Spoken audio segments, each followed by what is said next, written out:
I am so impressed.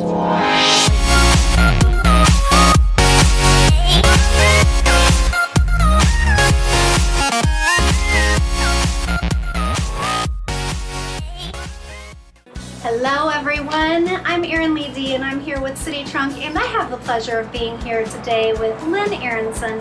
She is the owner and founder of Stop the Suffering Rescue for Animals here in Central Ohio. Thank you so much for having me here today. It's good to be here. Yeah, so tell us all what exactly Start the Suffering is. We are an animal rescue. We actually started late 2002, 2003. We have, like many rescues, a dog adoption program. We are a little bit different because we do something that's called transport. Okay. And we transport numerous dogs and cats from rural shelters to safety in the way of other rescue groups, including ours. We do that every week. The numbers are really quite huge. Last year we transported about 3,300 lives. Wow, that is a lot of rescues. That is amazing. Off of just one vision from you starting this rescue. Tell us a little bit about what's your reason, what was your why behind starting this rescue? I was not the only person that started it. Like anything, it really takes a nation. I'm the only one that's left. But there were a group of us that were working with a rural shelter trying to find foster and adoptive homes, and we were falling on our face because the need was so great and the resources weren't there. Sure. And one of the group members started an idea about transporting to a place that wasn't as hit with pet overpopulation. And we just built and built and built that idea. There were times when I think we maybe transported 5-10 pets a week. And at this point, the need is so high in areas like Ohio, Kentucky, West Virginia. It's really, really high need area that you just can't possibly address. So this just isn't just a Central Ohio program, this actually expands into some other areas then? It does. We are a Central Ohio charity, and we do have a Central Ohio presence because our adoption program's here.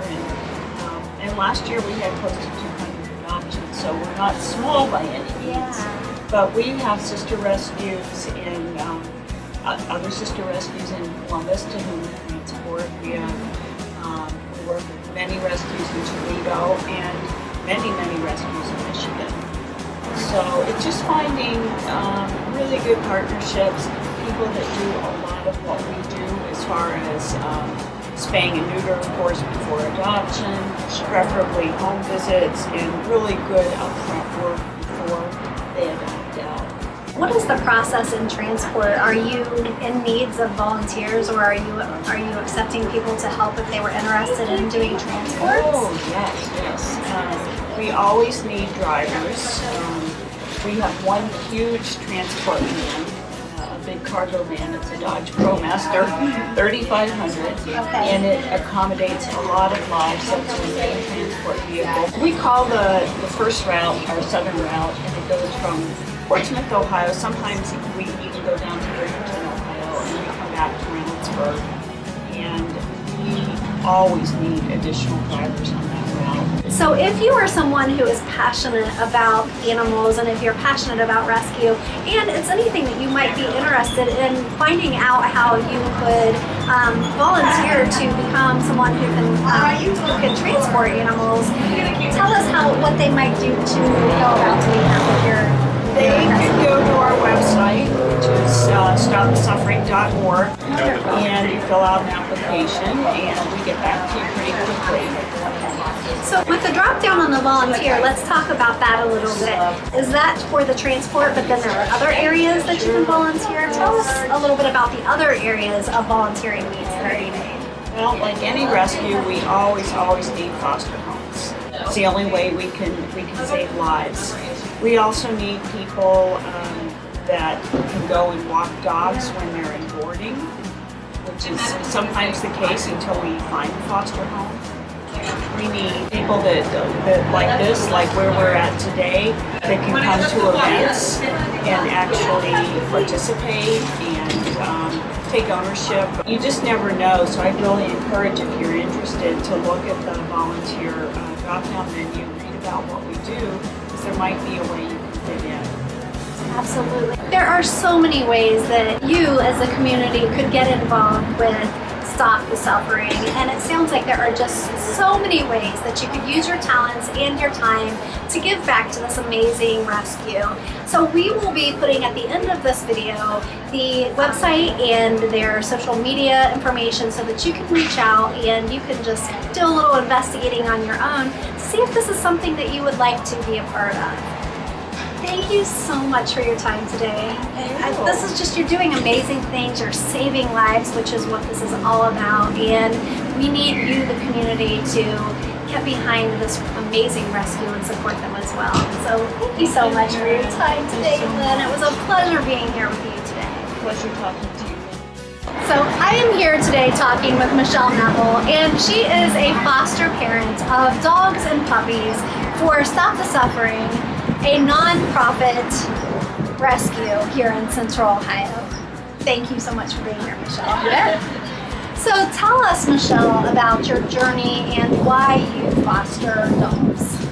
Well, we foster dogs because there is a need of just homes in between when a dog is abandoned and when they need to find their forever home. And so we take them in and we care for them until their forever parents come along. So tell us how long you've been fostering dogs. We have been fostering dogs for 5 years. And I've heard a story earlier about your first time that you decided to rescue a dog. Tell us about that story. Well, I didn't realize that my first rescue was when I was very young, like 5 years old. I walked down the street and I took a puppy out of a box and I took it home and I got to keep it.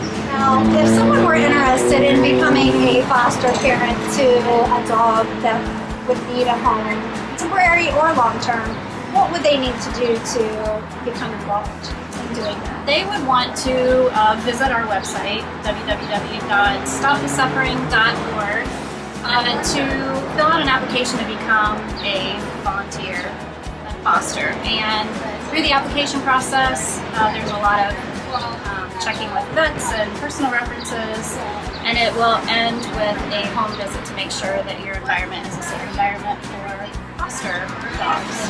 Okay. Tell us just a little bit more about how you go through and make sure that families are the right fit for the right dog when they come out of the rescue. We have to make sure that the puppy is not going to be a gift, an unexpected gift for an adult. We have to make sure that people understand that puppies and dogs require work. Some of the adults need some additional behavior help. So in addition to the application process, we make sure that the potential adopters understand anything they need to know about the animals in our rescue. For a puppy rescue, it's generally, they just need to understand that you need patience with the puppy. You're the person that's going to be developing and training them, and they're going to have accidents and issues. And I support all the puppies once they leave. So if anyone has any questions, any of my adopters have any questions on puppies they have adopted from me, I'm always try to be there as a resource. That's your always the foster mama. Always. There will always be my babies. So how many litters or how many different fosters have you done so far? We have fostered and adopted out a little over 200 mamas and puppies. Wow. So, yeah. So a large portion of fostering these dogs and puppies, many of them come in pregnant, right? Just take us through that process of how that works. Okay. So it's basically the process of making them comfortable, giving them a comfortable, safe place to have their babies, and then supporting them raising their babies. So. Okay. And that is whelping babies? Yeah. Okay, I learned something. Yes. She does a really fun thing like with her naming. Tell us about some of the different litters that you've named and some of the names that you've given to your litters. Okay. Well, as a family, we take turns naming puppies. So we've had everything from Grey's Anatomy litter to Harry Potter litter. We've had The cookie litter. the cookie litter. They were all named after Christmas cookies. We've had Little Rascals, Gilligan's Island, just throwbacks to great shows with interesting names. Our newest mama, her name is Fiona, and she will be having the Shrek babies. The Shrek babies, how fun! What an amazing thing that Michelle and any foster parents and all of Stop the Suffering is doing to make sure that these fur babies are just kept safe and that they have safe homes. Michelle, I love what you're doing. That just takes so much commitment on your part and on your family's part that I just commend you for taking the time and caring so much about these fur babies. We enjoy the process. We enjoy meeting the new families and seeing how excited they are to take their new dog home. Anytime that you have any questions, or if you would ever want to reach out to Michelle and just ask her more questions that go into a little bit more detail about the fostering process, the information will be there as well, just to see if it's something that maybe you would be willing to check out. So anyway, thanks for coming, thanks for being here, and definitely check out Stop the Suffering.